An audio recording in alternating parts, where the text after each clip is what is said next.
That's right. Back at it again with another New York Film Festival movie, and this one is just the talk of the town, Nomadland. So it centers around Frances McDormand, who's named Fern in the movie, and it basically just follows her life living as a nomad, or kind of someone who lives in their van because of the Great Recession, that she kind of lost everything.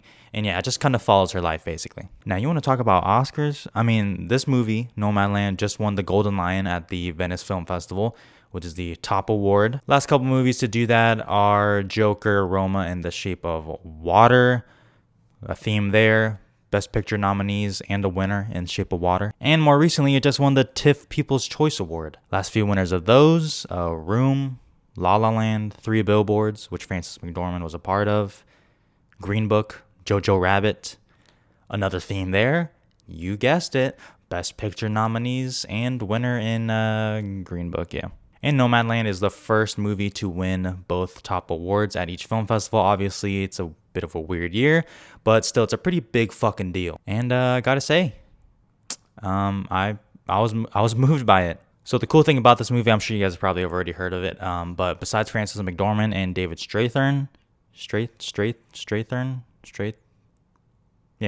everyone else aren't actors, and honestly, can't even tell. They are real people with the real journeys, and both their characters and the movie itself, I don't know, it is approached with like a level of compassion and a level of realness that I don't know. It's been a while since I've seen a movie like that. So I'm gonna do my best not to sound all like film criticky, because I hate hearing that. But can't even lie. I mean, the way Nomadland treats humanity is I don't know. It's weird. It's kind of hard to put into words exactly what it made me feel. It treats humanity in a delicate way, but also in a truthful way that can be harsh.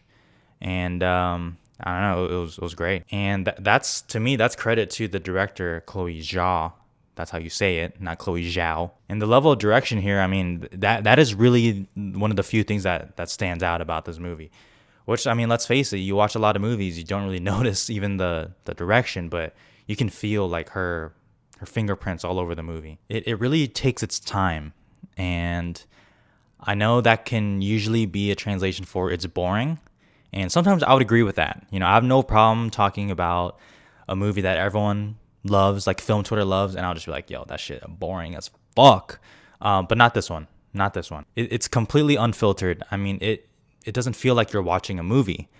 It feels like not even a documentary, but just like real life, like you're just following a person's journey. I haven't felt this way. So the movie gives me the same feeling as when I watched Roma the first time, a movie that I really like. And I know to some that might put you off a little bit, and honestly, and I'll talk about it, I won't really blame you, but yeah, that level of realness is I don't know, it worked on me. I don't know. And Frances McDormand gives a great performance, as you've all heard. Definitely the most subdued performance I've seen in my recent filmography of her. I mean, especially when you compare it to her performance in Three Billboards, which she won Best Actress for.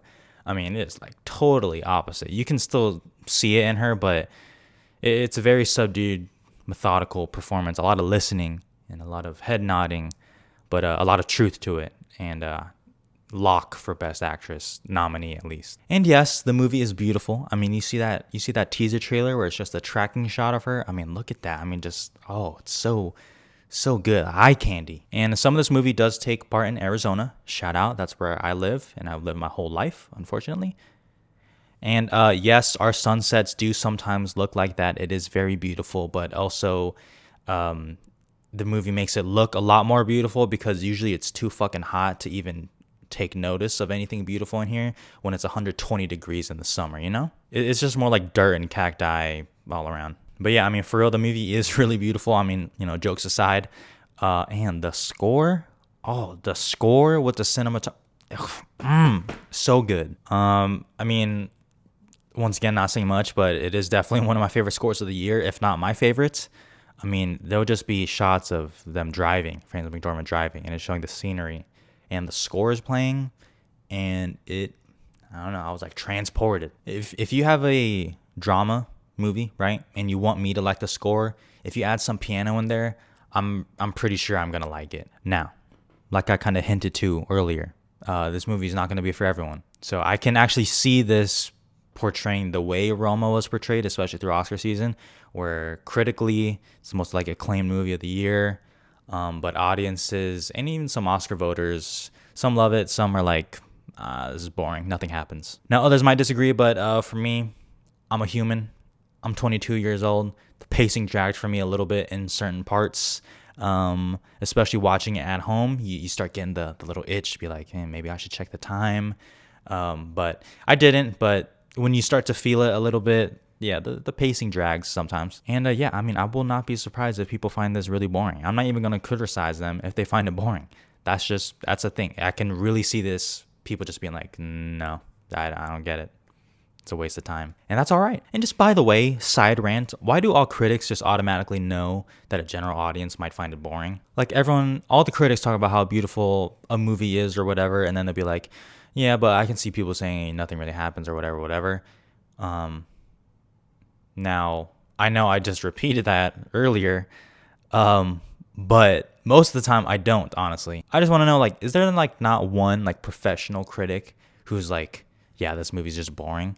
Like, why is it all the critics just like love this type of movie, then audiences are just so the opposite from that? Like, I don't know. It's weird. Now, personally, for me, like I've said, I honestly, I usually don't prefer this type of movie where it's really just like wow filmmaking, wow realness, in just like you're just like watching life. Honestly, I like characters. I like a narrative. That is my personal preference. But even having said that, I mean, you just heard my praise. This movie did work on me. So, I mean, yeah, I mean, having said that, Nomadland's it's a great movie. It's one of the best of the year, and I'll see you at the Oscars. I mean, it's a contender for a lot, man. I mean, picture, yes, I feel like that's a lock, at least for a nomination. Director, yes, that has to be a lock. Editing, I don't know, maybe. Cinematography, I hope so. Actress, I've already said yes. Supporting actor for Strather, I don't know. He's not in it a lot, but he is very good in it. I'll be interested to see what they do with that. So yeah, I'm glad I checked it out, and I'm so interested in Chloe Zhao's next movie, Eternals, for Marvel. I can't picture a more opposite movie from Nomadland to what the Marvel Cinematic Universe is. I don't know. That's gonna be so weird. Obviously, I think it's gonna be good because I think Marvel is just like, we want good directors. Not just like, oh, you made an action movie, so we're gonna get you. So smart of Marvel. I'm super interested. Man, we have to wait a whole year over, but yeah, that'll be interesting. All right, well, that'll be it for me. Check out some of my other videos. I just reviewed Trial of Chicago 7, another Oscar contender that I loved. But yeah, I guess that's it. Thank you for watching. Thank you for subscribing. Take care. Be safe. There's a pandemic. Bye.